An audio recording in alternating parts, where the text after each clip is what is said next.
opposition leaders. Remember, Mallikarjun Kharge had claimed that the Congress was prepared to bring opposition parties together.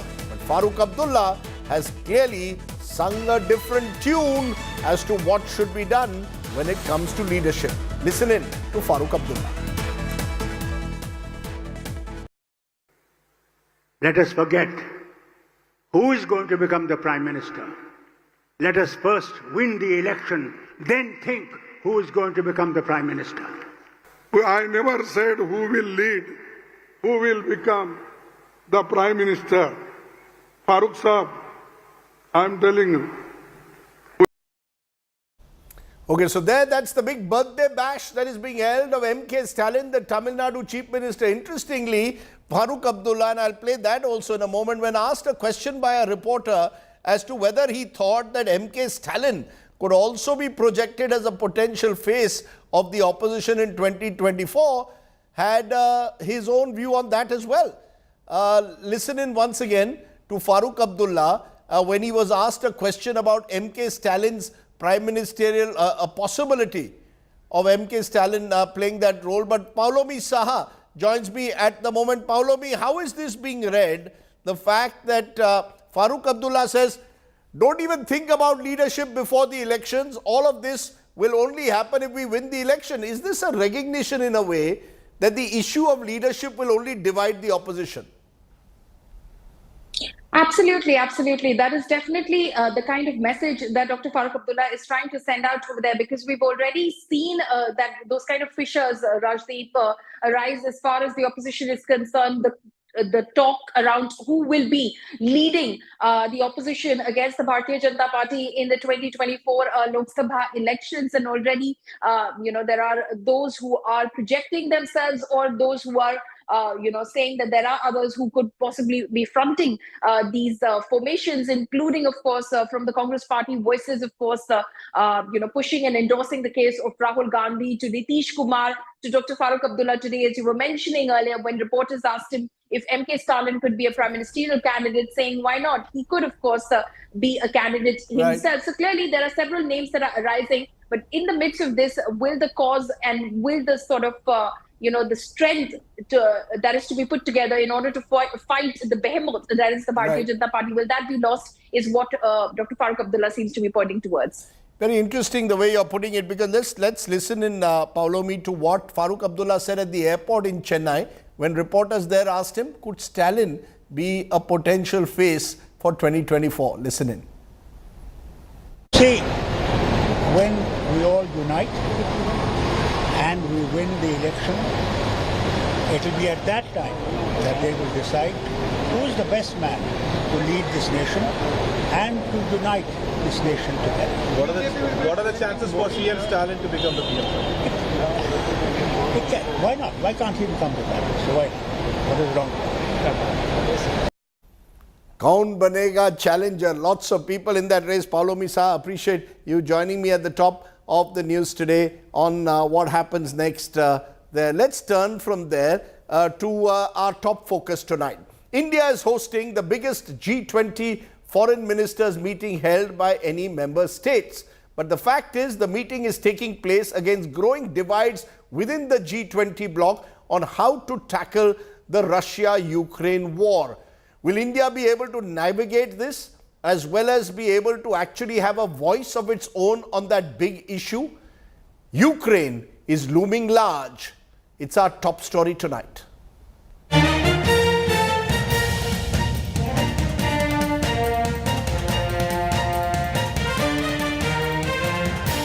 Foreign ministers of the world's most powerful nations are assembling in New Delhi for a G20 meet under the cloud of the raging war in Ukraine, and the divide appears far too big to be bridged. At one end of the table are the Western nations led by the US, and at the other end, Russia backed by China. The hosts, India, will be walking the tightrope. What will be on Foreign Minister S. Jaishankar's mind is the failure at the G20 finance ministers meet in Bengaluru recently, when the group could not agree on a joint communique. I don't think it would be really correct for me to prejudge the outcome of the G20 foreign ministers meeting. I think we should let the plenipotentiaries of the G20 foreign ministries meeting decide that on their own. For us, the questions relating to the food, energy and the fertilizer security, the impact that the conflict has on these economic challenges that we face. How tough the task could be is evident from two statements issued by the UK and Russia. While London has said Foreign Secretary James Cleverly will call out Russian aggression in Ukraine at the meeting, Moscow says the actions of the West have put the world on the brink of a disaster. Now consider this. Two of the key players, US Secretary of State Antony Blinken and Russian Foreign Minister Sergey Lavrov, have not met in person since the Ukraine war started. And the two sides have hardened their stance over the last few weeks. US President Joe Biden visited Ukraine on February 20th, declaring unwavering support to Volodymyr Zelensky. And just today, that announcement includes artillery ammunition for HIMARS and howitzers, more javelins, anti-armor systems, air surveillance radars to help protect Ukrainian people from aerial bombardments. Later this week, we will announce additional sanctions against elites and companies that are trying to evade sanctions and backfill Russia's war machine. Russian President Vladimir Putin hit back with a nuclear threat. When all the leading NATO countries have declared their main goal as inflicting a strategic defeat on us, make our people suffer, as they say, how can we ignore their nuclear capabilities in these conditions? Especially as they are sending tens of billions of dollars in weapons to Ukraine. And this is participation to a certain extent. The meet is also important for another reason. Jaishankar will be holding a bilateral meeting with his Chinese counterpart, Qin Gang, where the two will also take up the boundary dispute. With Geeta Mohan, Bureau Report, India Today. Okay, is the G20 then powerless to stop this war in Ukraine? What role can India play? Is the world staring at a prolonged war? Has India not been able to give a strong enough message, particularly to the Russians? These are some of the questions I will raise. Sviatoslav Yurash is a Ukrainian member of parliament. KC Singh is former Secretary MEA. Andrey KP Liuing is China's strategist and analyst. He joins me from Hong Kong. Ashok Sajanar, former Indian diplomat, and Richard Rosso, director of the chair in US-India Policy Studies from CISS in Washington. Appreciate all of you joining us. I want to come to each of you for preliminary remarks on that big question. Is G20 powerless to stop this war in Ukraine? KC Singh, why don't you start off? Because India's position itself seems ambivalent at the moment.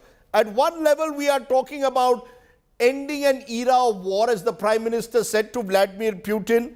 But at the same time, we seem reluctant to call out the Russians and say this is a war. In fact, when there was a communique at the G20 meeting last week in Bangalore, we were not willing to fully criticize the Russians, preferring to use words like crisis or challenge. Is it time now to call the Russians and tell them this is enough, you're in a war which you must stop?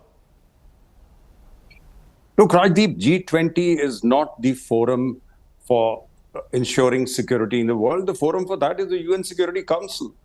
And if you have the P5 divided, you have two of them on one side, Russia and China, and the other three on the other side, then UN becomes dysfunctional. So UN Security Council is meant to maintain peace and security, and it just can't do its job because you've got permanent five fighting with each other and they have veto.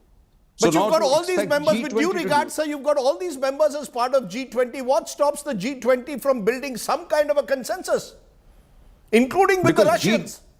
Correct. The G20's focus, as you know, it was born during the 2008 financial crisis. The focus was originally on economic issues.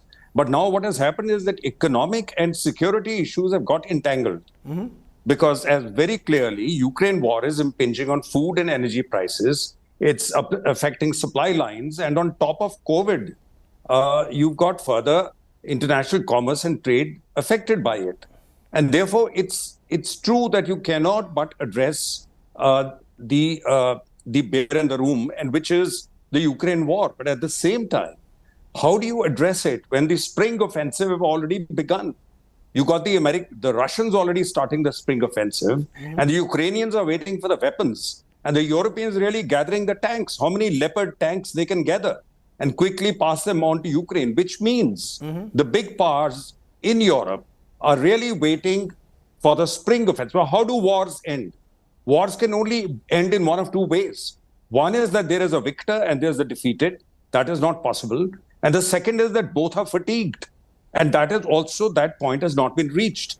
So until the principal countries involved reach that point, I don't think G20 or India or anybody can tell them, what to do about it. Then they'll give you a lecture on how to deal with China, how to deal with Pakistan, how to deal with Kashmir. We say that's interference in internal affairs. I've got a number of voices, so I'll try and get the initial comments a little crisper and shorter if possible. Richard Russo, there in Washington, what's your sense? Do you believe that a forum like G20 can at all put any pressure on the Russians? The Chinese are also part of it? Or do you believe at the end of the day, as we saw, as I said last week in Bangalore, it's becoming increasingly difficult to evolve a consensus? Even India seems reluctant to take on the Russians beyond a point, given the fact that we are beneficiaries of cheap oil and gas. Very, very nominal. I think Ambassador Singh covered it very well. The fact that you had a statement that came fairly close at the finance ministers meeting, and India had sided with the rest of the world, you'd say maybe that's a nominal amount of pressure that Russia may be feeling, cornered by partners that had otherwise been supportive in other forums.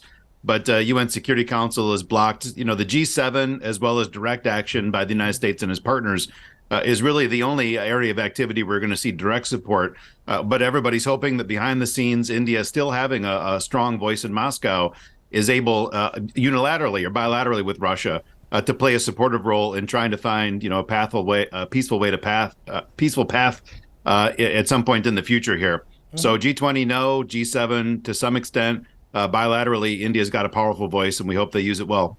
I'll come to that bilateral voice in a moment, Richard, because Andrew KP Lewing from China, from Hong Kong, give us a sense. Would the Chinese be willing to go along with a statement, for example, that the G20 were to put out asking for the Russians to stop the war? No, I think that the both sides are locked in mortal combat over the war in Ukraine. The West, NATO, European countries led by the United States against Russia, as demonstrated in the recent finance ministers meeting. I don't think that there's going to be an agreed statement on all sides, and India being in the chair is likely to only issue a chairman's statement. That's the reality. I don't think that either India and China can change the situation outright. But I think that the G20 originally was intended by India to highlight the problems faced by the most of the world, like energy security, inflation, and the developing world, debt relief, and that kind of thing. Of course, all these pressing issues are now being thrown outside the window because both sides are locked in mortal combat, and that's the reality. Because many of these issues are linked, as I said, to the continuing war in Ukraine. I'm joined by Sviatoslav Yurash, a Ukrainian member of parliament. When you listen to these comments in fora like this, a certain reluctance on the part of some countries to outrightly condemn the Russians, especially as you've seen with the Indian and Chinese. Are you fearing that at the end of the day, the idea that the Russians can provide cheap oil and gas means that countries are reluctant to call out the Russian aggression? Reality is that as far as Russian imperialism and what they are doing in Ukraine, it's not a question of doing that in a day. I mean, dialogue with India about the subject of transforming its Russia policy will take a long time. And that's basically why I lead the friendship group with India in our parliament, to try and engage Indian parliamentarians and various authorities to try and give them perspective on this. Because the point is, what Russia is doing here in Ukraine is blatant imperialism. It's a full-blown invasion where the biggest state in the world has tried to annex the biggest state in Europe because they think it's their own. This age is done, as Mr. Modi has rightfully said. And the point here is our efforts to try and change minds and hearts in India on Russia will take a great deal of time. But the Russians are the main help in that. The more they kill, destroy, and provide that carnage, which shows the world their real face, the more arguments we have to show that Russia is not what it's seen before in the past in Indian history. So given what we are hearing there, Ashok Sajjanar, you're hearing Richard Russo saying India can perhaps play a greater role bilaterally behind the scenes, putting pressure on the Russians. But we haven't really seen that. At the moment, yes, we've had statements from Prime Minister Modi telling Vladimir Putin we must end this era of war. But when it comes to actually calling out the Russians in the United Nations Security Council, or dare I say at G20, India seems reluctant given our past relations with the Russians, given the economic benefits from cheap oil and gas that we seem to be getting.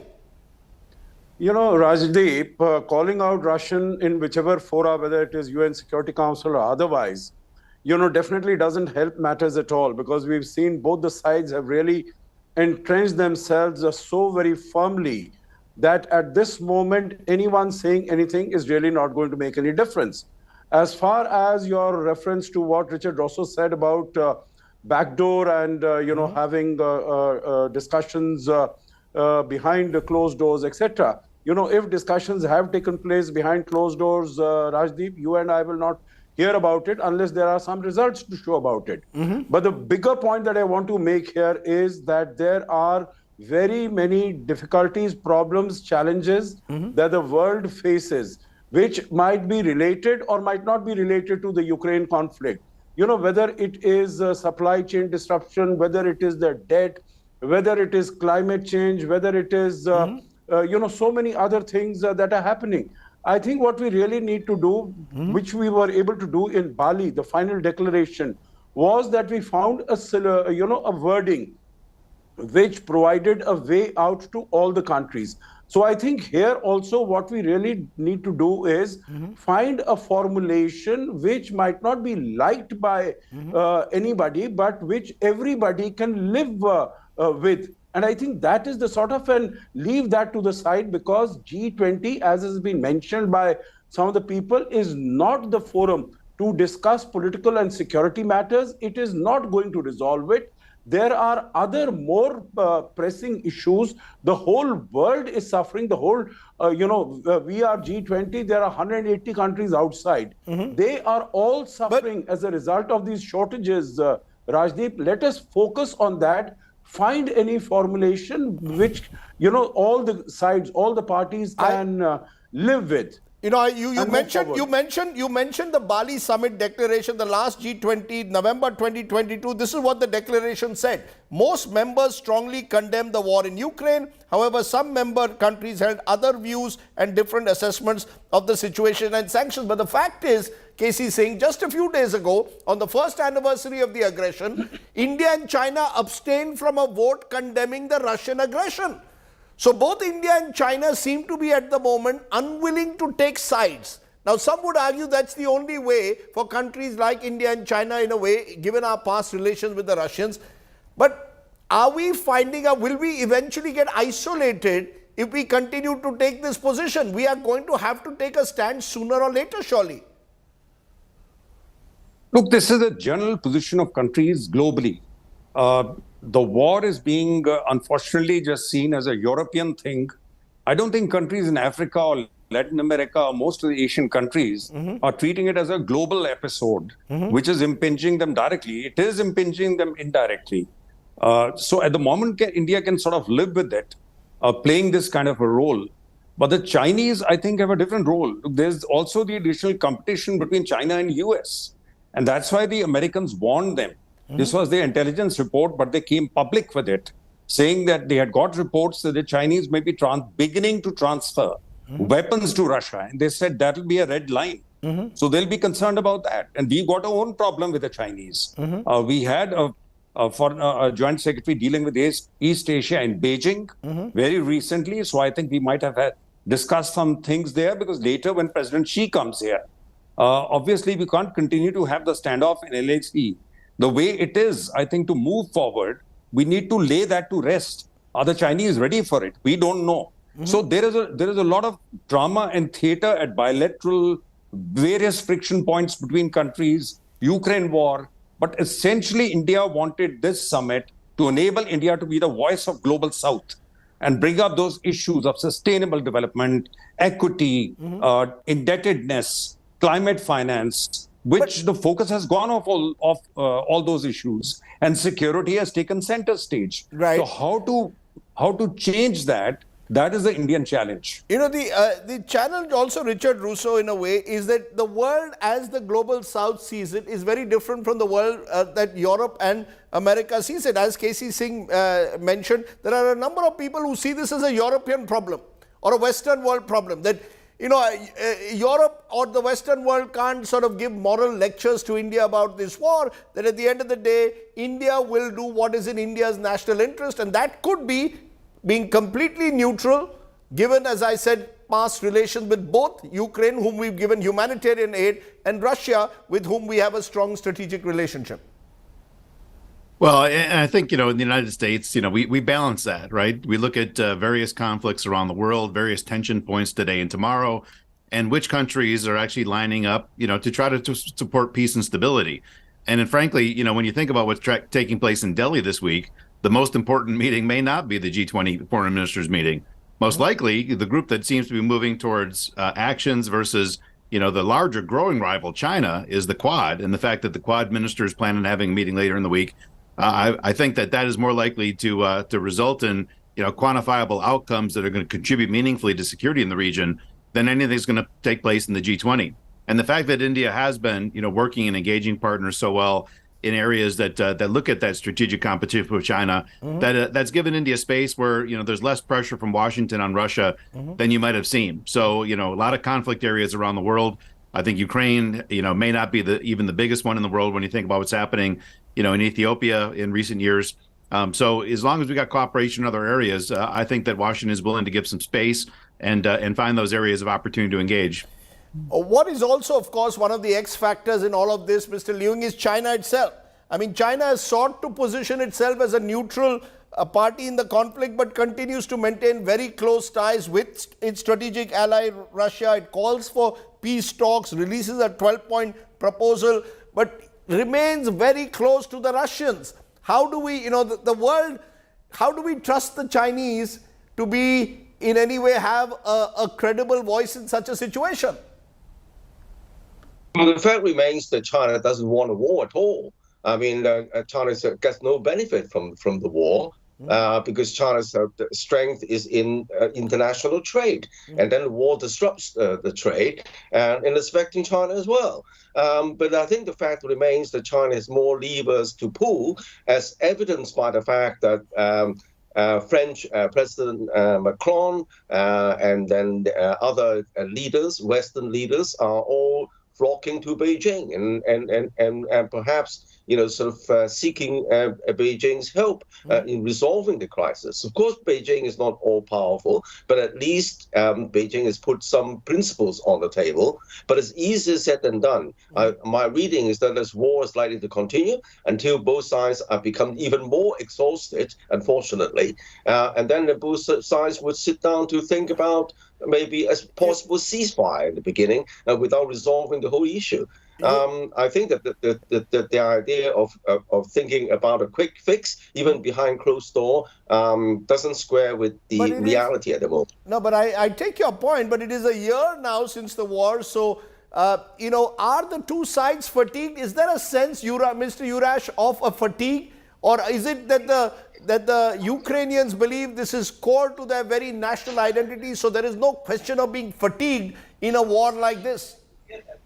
Exactly. I mean, it's as if, you know, Britain would have invaded India and fought with it for a year, and then basically somebody would say, well, let's just give Britain West Bengal and be done with it. The reality is Indians wouldn't give up. This is Russian imperialistic war. They're trying to realize whatever historical delusions Mr. Putin possesses and claim bits of Ukraine, and to give him a reward for that when he killed so many, destroyed So what's so the end much. game? So Yurash, what is the end game then? The peace plan. Do you see an end game then? The story how this ends is very simple. History knows those lessons. That Russia withdraws from Ukraine and allows Ukrainians decide what future Ukraine should be. We are fighting one simple thing, that is Ukrainians deciding what Ukraine should be. And Russian imperialism is the only factor that's trying to dig us in to Russian reality, Russian corpse, and basically allow us to basically forget that what we are and who we are. The point is, we are here to defend our country. That's it. You're here to defend your country. Given what you've heard, Ashok Sajjanar, what is the best case scenario then? What is it that India really can do to actually make its voice heard, to perhaps be seen as someone who can actually play a proactive role here now? No, I think India can definitely sort of, be in touch with all sides, because India has excellent relations with all parties concerned to the conflict. So India can stay in touch. But, I would tend to suggest that this is not the time really to come out and, try to make some very significant substantive moves to try and end the war.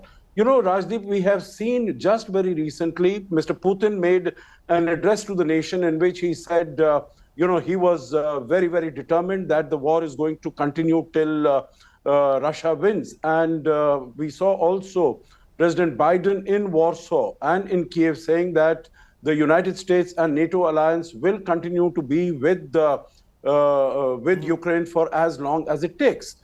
As the German foreign minister has said, that the war, if Russia stops fighting, the war ends. If Ukraine stops fighting, Ukraine ends. So I think that writing is very clear on the wall.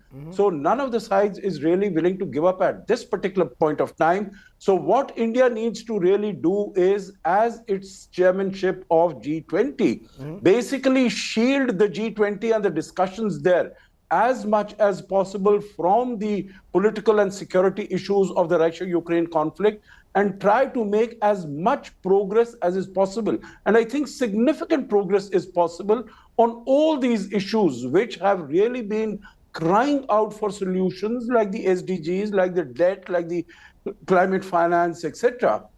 So I think that is what India should do. And in a way, what you're suggesting, G20 may not be the forum to perhaps find a solution at this stage to a vexed issue, particularly given the fact that Russia and China are very important members of the G20. It's unlikely, therefore, am I right, very quickly, KC Singh, to see any kind of consensus at this G20 summit? No, I think all you can do is get as close to the Bali outcome, the leaders' declaration, which means some reference to the UN resolutions, and therefore find a meeting ground on that without condemning directly either Russia or anyone else. But we find that over the last 1 year, the emotions have got more surcharged. So there's less tolerance on both the sides. And the Chinese are a little more assertive in supporting the Russians. So let's see how it ends. But I think, correctly speaking, the idea is get all the low-hanging fruit on the economic and the financial side and insulate it and push the ball and hope that post-summer, we might see greater readiness for the two sides to sit down before we have the Leaders' Summit in September. So maybe in the Leaders' Summit, we might have better news. But net, Richard Russo, we are in for the long haul. Definitely in for the long haul. Looks like no outcome is there quite right away. And of course, other countries feel under threat every single day as well from Russia. They've been trying to push and provoke other countries in the neighborhood there. So even if this one dies down, the threat probably won't necessarily go away. Forums like this are helpful, but I agree with Ambassador Singh. Unlikely to be the main program to push through outcomes necessarily in this war. Okay, let's leave it there. It's very interesting when we get guests from different parts of the world, and I think it's interesting to get these varied viewpoints on one discussion table. Appreciate all of you joining us as we highlight that big G20 meeting. They're having a dinner today of all the foreign ministers at Rashtrapati Bhavan. Tomorrow will hopefully be some substantive talks. Well, let's turn from there to our big political story where Delhi Chief Minister Arvind Kejriwal has finally broken his silence on the Manish Sisodia issue. Remember, Sisodia, his right-hand man, were arrested 2 days ago in the Delhi liquor scam case. And both Sisodia and another minister, Satyendra Jain, resigned from their posts. Today, he's replaced them with two others, Atishi Marlena and Saurabh Bhardwaj. Kejriwal claims that these allegations against Sisodia are false and that the Modi government is acting like Indira Gandhi all those years ago during the emergency. Take a look. मैंने अभी MLAs के साथ भी meeting की, counsellors के साथ भी meeting की, उसमें भी मैंने उनके राय जानी। जनता में भारी रोष है, जनता में इतना ज्यादा रोष है, जनता कह रही है ये कर क्या रहे हैं बीजेपी वाले। आम आदमी पार्टी को ये रोकना चाहते हैं। जब से हम पंजाब जीते हैं इनसे बर्दाश्त नहीं हो रहा। तो मैं उनको कहना चाहता हूं, इन लोगों को, बीजेपी वालों को, आम आदमी पार्टी आंधी है, आंधी। अब ये किसी के रोके रुकने वाली नहीं है। No one can stop the idea whose time has come, and आम आदमी पार्टी's time has come. Indira Gandhi ने अति करी थी, उन लोगों को भी ऐसा ही घमंड हुआ था। जब जब कोई इतिहास गवाह है कि जब जब किसी राजा को अति घमंड हो जाता है, अहंकार हो जाता है बहुत ज्यादा, तो इसी तरह की हरकतें करते हैं वो लोग।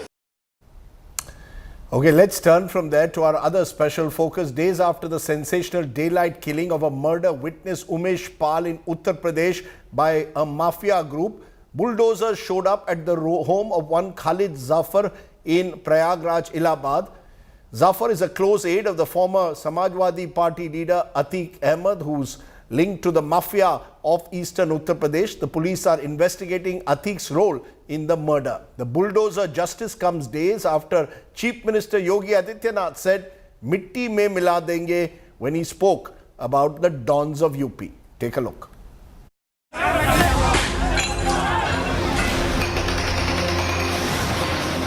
Bulldozers are back in action. In a crackdown on suspects in the Umesh Pal murder case, the Prayagraj administration unleashed the iron hand at former Samajwadi Party MLA Atiq Ahmed's aide Khalid Zafar. His allegedly illegal property where Umesh's suspected killers were hiding was demolished on Wednesday. The police allegedly recovered arms from property worth 2.5 crore rupees. असलहा लेकर के जा रहे हैं। ये कौन के घर से मिला है? घर से मिला। घर से मिला। क्या मिला? ये कौन सी बंदूक? इसके अलावा एक और गन थी अभी, वो भी मिली है। दो मिली है। तलवार भी लेकर एक तलवार मिली है। अच्छा, तो ये कौन सी क्या मिला इनके पास? ज्यादा आइडिया नहीं है, विदेशी गन है, ज्यादा आइडिया नहीं। The crackdown comes days after Chief Minister Yogi Adityanath vowed to crush the mafia. हर समस्या के दो समाधान, भाग लो या भाग। या तो उसे चुनौती के रूप में स्वीकार करते हुए उसका सामना करो, उस प्रकार की कार्य योजना बनाओ और उसके समाधान के स्तर पर पहुंचाओ, जैसे कि 6 वर्ष के अंदर किया गया। BJP leaders are hailing bulldozer action, with one of them even claiming the killers of Umesh Pal would meet the fate of gangster Vikas Dubey, who was shot down by the police in 2020.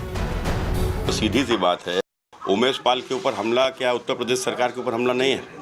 Umesh Pal सब ठीक है, लेकिन आपने जो कहा मैंने तो वो कहा, गाड़ी पलट जाए। मैंने कहा कि अब जब विकास दुबे प्री-स्क्रिप्ट होगा क्या? नहीं, क्यों प्री-स्क्रिप्ट होगा? तो ऊपर वाले की स्क्रिप्ट से होगा। क्यों गाड़ी पलट जाएगी? कुछ है क्या ऐसा? नहीं, देखो मैंने गाड़ी पलट जाए तो मुझे आश्चर्य नहीं होगा। उन माफियाओं को, अपराधियों को भी कहना चाहता हूँ कि अगर पुलिस के गिरफ्त में आ जाएं तो बहुत हाय तौबा ना मचाएं, ताकि ड्राइवर कहीं पर असंतुलित हो जाए और गाड़ी पलट जाए। तो गाड़ी पलटती है तो जिम्मेदार उसी अपराधी माफिया की ही होगी। The opposition is accusing the BJP government of giving mafia a free run. हर रोज लॉ एंड ऑर्डर इनका जीरो टॉयलेट फेल होता जा रहा है और हर जिले में घटनाएं बढ़ रही है और इनका बुलडोजर पूरी तरह फेल है। ये बुलडोजर कहाँ चला रहे हैं, कैसे चला रहे हैं, हमसे मतलब नहीं है। मतलब ये उत्तर प्रदेश का लॉ एंड ऑर्डर जो दिन ब दिन खराब होता जा रहा है, वो कैसे ठीक हो। The bulldozer crackdown is likely to continue.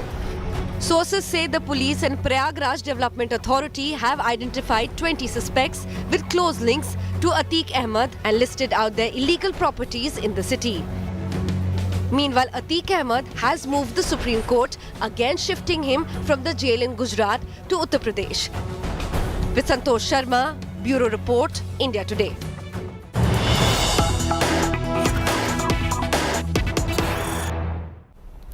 So is bulldozer justice and encounter Raj the only way to tackle criminals in Uttar Pradesh? Joining me now is Siddharth Nath Singh, senior BJP leader, MLA from Prayagraj, where, remember, the killing took place of a murder witness, Umesh Pal, and that's led to this gangster war there. Appreciate your joining us, Siddharth Nath Singh. Let's be very clear. We've seen today bulldozers arriving to demolish the home in Prayagraj of Zafar Ahmed, who's missing since the shootout last week. And we've seen your own ministers threatening that they will encounter those criminals who try and take the law into their own hands. So how am I to understand this? Is this what the UP government of Yogi Adityanath believes? Bulldozer justice, encounter Raj?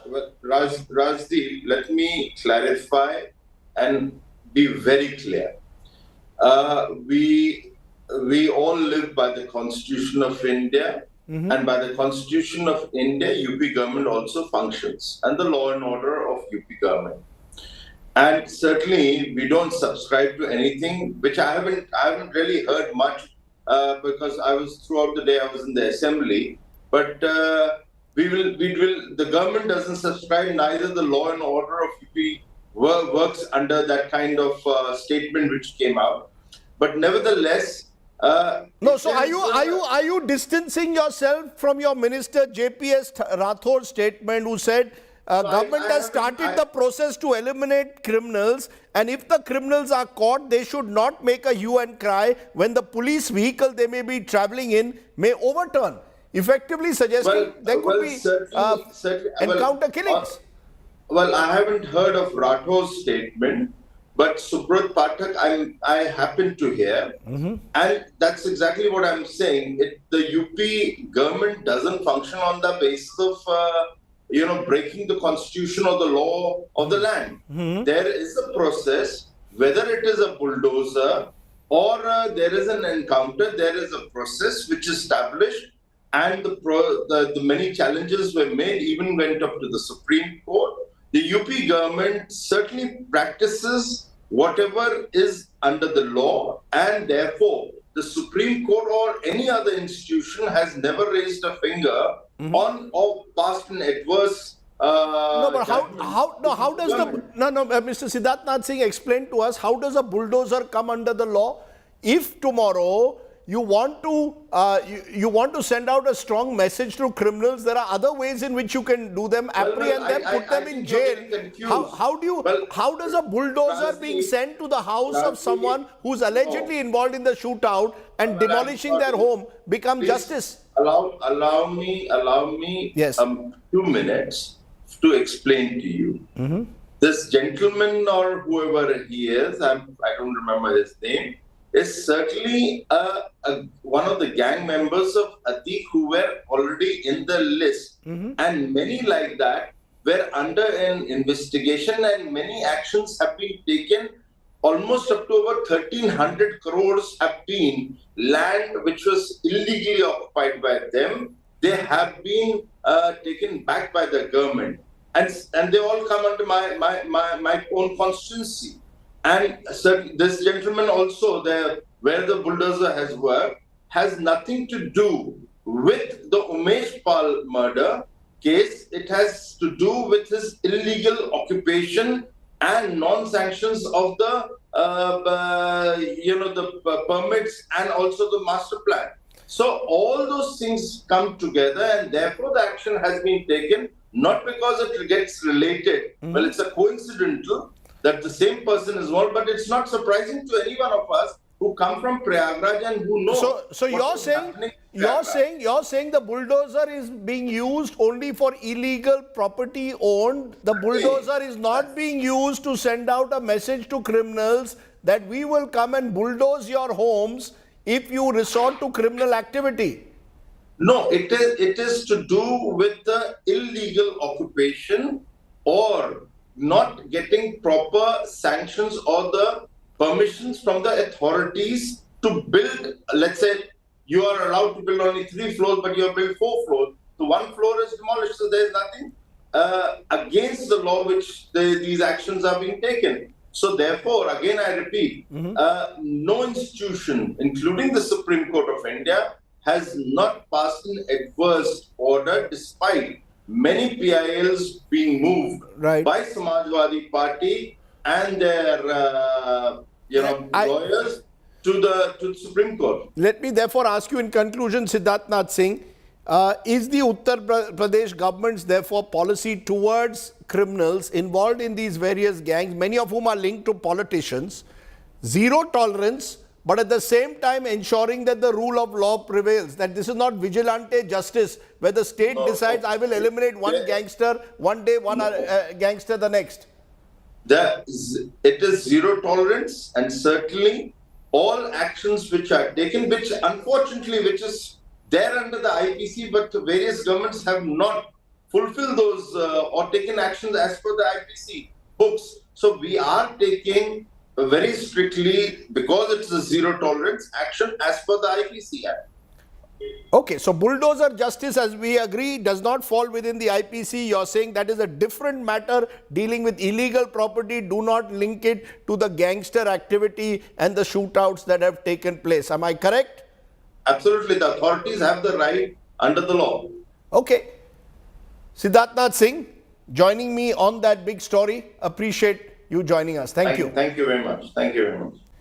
Let's take a break on the news today. When we return, our Get Real India story and our Good News Today story. You're watching the news today. News without the noise.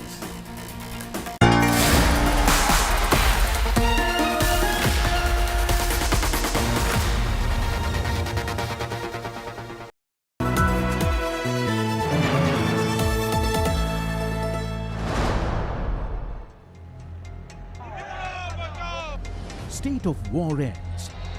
Now for verdict.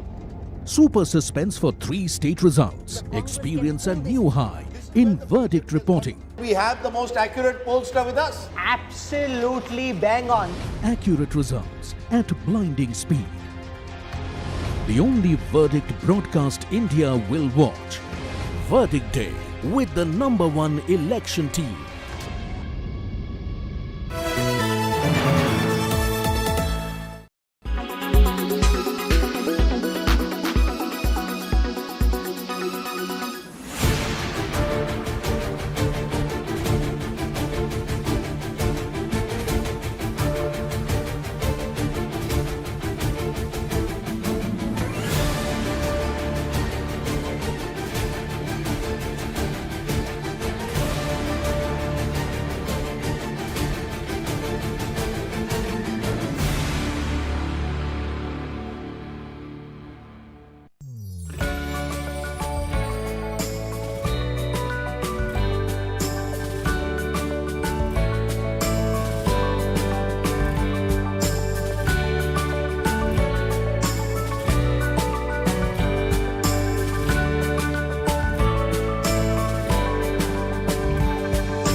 State of war ends. Now for verdict. Super suspense for 3 state results. Experience a new high in verdict reporting. We have the most accurate pollster with us. Absolutely bang on. Accurate results at blinding speed. The only verdict broadcast India will watch. Verdict Day with the #1 election team.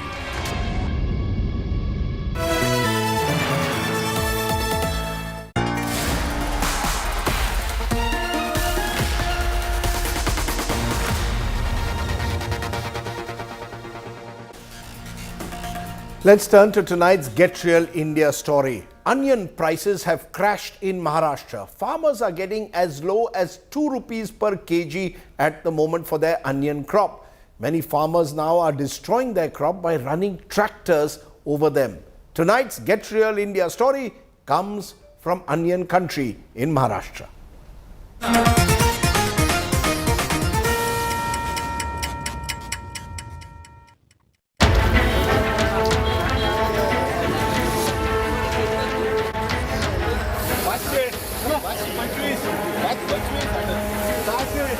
Onions are proving to be a real tearjerker for farmers in Maharashtra. Prices have crashed from an average of 1,390 rupees per quintal last year to just 500 rupees this year. At the mandis in Nagpur and Nasik, the largest in the country when it comes to onion trade, farmers claim the current prices is not even enough to cover their input cost. एक quintal के हिसाब से 300 रुपये खर्चा आता है, मेरे हाथ में 400 रुपये पड़ेंगे सिर्फ। प्रॉफिट कुछ नहीं मिलेगा मेरे को। एक एकड़ का खर्चा 50,000 रुपये, ट्रैक्टर का लागत का, लागवड़ का और मजूर का, और एक एकड़ को मेरा खर्चा भी नहीं छूटेगा। 30,000 रुपये एकड़ आएगा, वो भी मेरी मजूरी भी नहीं आएंगी। Many farmers are avoiding the drive to the mandis and instead choosing to destroy their crop by running tractor over them. आपल्या जगाच्या पाठीवर भारत देश हा कृषीप्रधान देश आहे। मग कृषीप्रधान देशामध्ये शेतकऱ्यांना भिकाऱ्याची अवस्था असेल, मरायचं का वाचायचं हा प्रश्न आमच्या सर्व बांधवांना शेतकऱ्यांना झालेला आहे। Why have the onion prices crashed? The sudden rise in temperatures from around the second week of Feb have forced farmers to sell more onions than they would have normally during this time. This is because the heat will damage their crop. While Maharashtra is the biggest producer of onions, the good monsoon meant more farmers in states like Karnataka, Gujarat, Madhya Pradesh cultivated onion this time, leading to a glut in the market. Farmers also claim there are curbs on exports which are hurting them. 2 रुपयाचा check घेऊन काय करायचं साहेब? लोकांचं कर्ज आहे, शेतात इतका मोठा खर्च झालेला आहे। या खर्चात त्यांनी कसं काय त्यांचं सगळं उदरनिर्वाह करायचा? कुटुंब मोठा आहे, शेती कमी असल्यामुळं तर आमचं एकच म्हणणं आहे की या ठिकाणी शेतकऱ्यांना न्याय मिळावा। 1 किलो प्याज बनाने को तैयार करने को किसानों को 15 से 18 रुपया खर्चा आता है, और प्याज अभी 2 रुपया 3 रुपया किलो बिक रहा है। Farmers are demanding that the government set a floor price of 1,000 per quintal for procurement of onions. Meanwhile, NAFED has issued a statement that it would open procurement centers in Nasik district. Farmers have been asked to bring their good quality and right stock to avail better rates at these centers. Bureau Report, India Today. The onion is driving Maharashtra's farmers to tears. Let's turn though to Good News India, where the power of social media in today's age is undeniable. The latest example is a young person from Bihar. Amarjeet Jaikar became an overnight sensation when a video of him singing went viral on multiple social media platforms. How did it change his life? Take a look. Good News Today. रुख जिंदगी ने मोड़ लिया कैसा, हमने सोचा नहीं था कभी ऐसा, आता नहीं यकीन क्या से क्या हो गया, किस तरह मैं तुमसे बेवफा हो गया। This short video has made Amarjeet Jaikar an overnight internet sensation. मेरे सामने थी जो वो गली जिसमें रहती थी एक परी, उस पे मैं मर मिट गया। Jaikar, who lives in Bhavwa village in Samastipur district, has been singing for 7 years. After the new video went viral, Lady Luck has smiled on him. Bollywood actor Sonu Sood is giving Jaikar a chance in his film Fateh. Jaikar is also exploring other options. मैं अपना चेहरा देखा करता हूँ। कहते हैं ना कि एक बिहारी 100 पे भारी, तो एक चीज़ बहुत अच्छा सर ने लिखा था और मुझे ये नहीं पता था, मैं आपको कसम से बताऊं कि वायरल हो जाए मेरा वीडियो, ऐसा मेरा कुछ सोच नहीं था। बस ऐसा था कि फेसबुक जो होता है ना कुछ अर्निंग देता है, तो मुझे उसके बारे में पता चला, तो मैंने सोचा कि हाँ मैं वो करके अपना कुछ अच्छा कर पाऊँगा, तो बस करने लगा, वीडियो अपलोड करने लगा। नेशनल लेवल में अभी मैंने rising star, Sa Re Ga Ma Pa, Indian Idol में मेरा इस बार सेकेंड राउंड तक मेरा हुआ था, उसके बाद फिर मैं चला आया घर। आने वाला पल जाने वाला है, हो सके तो इसमें जिंदगी बिता दो, पल जो ये जाने वाला है। Jagger credits his teacher for his success. जाने वाला है। हमारे विक्की भैया थे, तो मैंने इनको बोला भैया कि मैं भी गाता हूँ, कि आप मुझे सिखाइएगा, तो बोले नहीं तुमसे कुछ नहीं होगा, ये सब जो करता है बड़ा घर का लड़का करता है, जो संगीतकार का बच्चा होता है वही करता है। बोले नहीं हम पूरा इनको रो के बोले थे, आप शायद इनको याद होगा। फिर 2 दिन बाद ये मेरे पास आए, बोले कि कैसे बजाते, तो मैं सारेगामापा नहीं सब वो उल्टा गलत बजा रहा था। तो फिर इन्होंने मुझे प्रारंभ जो होता है ना शुरुआती का सब इन्होंने मुझे बताया, फिर मैं अनेकों गुरु से सीखना स्टार्ट कर दिया। तो सबसे प्रथम गुरु हमारे विक्की भैया। जिए तो जिए कैसे हाय बिन आप। Jagger's father runs a hair salon in the village. लगता नहीं दिल कहीं। It was when his father bought him a mobile phone that he put it to good use, shooting videos of songs with his scenic village as the background, which have now become a rage. बिन आपके Jagger aims to support his family with the earning from his singing career. एक झलक तेरी आंखों में ख्वाब सजा जाए। Bureau Report, India Today. Srivalli में नामदक barfi. No country like India when it comes to singing. No country like India too when it comes to politicians' birthday bashes. Our image of the day is from Tamil Nadu Chief Minister M.K. Stalin's birthday bash. In a special arrangement made by the party for volunteers to meet and greet Stalin, a DMK party worker, Zakir Shah, brought a camel into the party headquarters as a gift for Stalin on his 70th birthday. I wonder what Mr. Stalin decided to do with the oot, but that's the way it is. The ship of Chennai, not the desert, is with M.K. Stalin tonight. Thanks for watching. You stay well, stay safe. Good night, goodbye, Shubhratri, Jai Hind, Namaskar.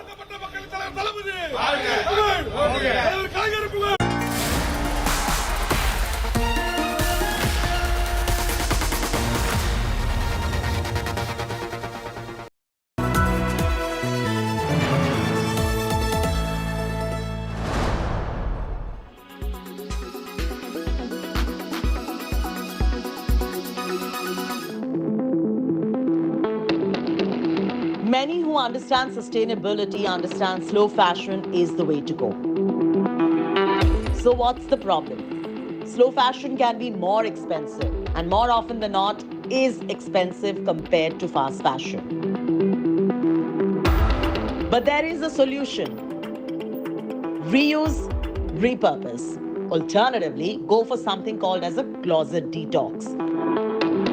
You can sell a big label on a pre-loved fashion platform to make the planet a better one so that all of that does not go into the landfill. What's more, you can even buy pre-loved clothing.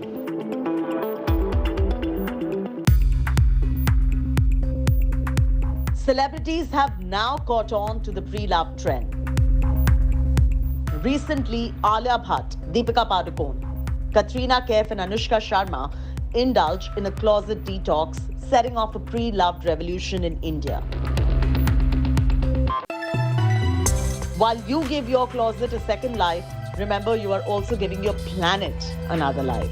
And with that, don't forget to reuse, repurpose, or alternatively, join the pre-loved revolution in India. In New Delhi with Vaishnavi Kaharwar, Chaiti Narula for India Today.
Armed with facts, she takes the news by its horns. Do you think the future of these students are not hampered?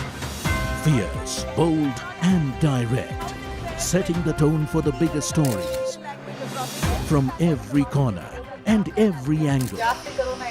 Expect nothing but the unfiltered truth. News first, niceties later. Watch me, Nabila Jamal, on India Today.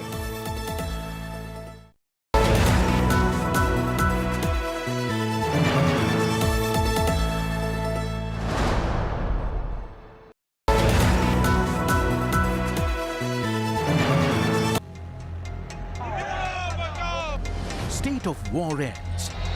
Now for verdict.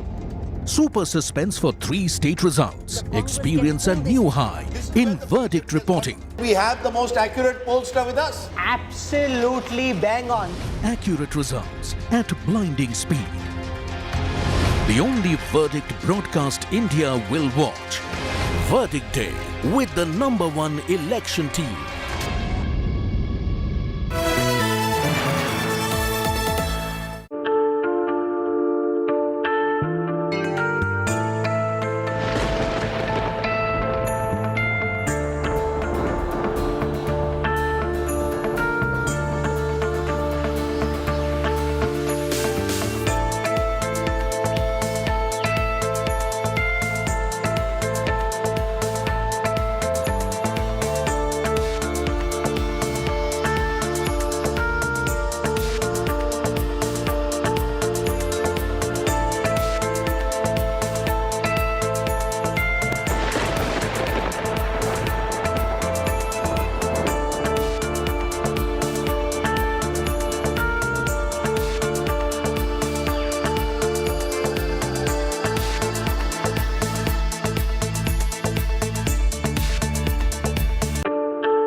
By Get quick loans from Tata Capital. Volkswagen Verter.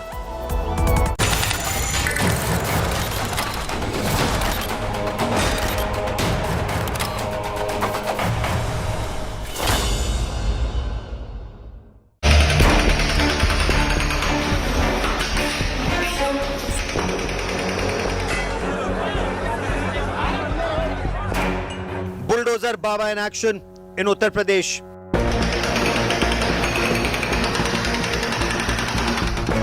Suspect Khalid Zafar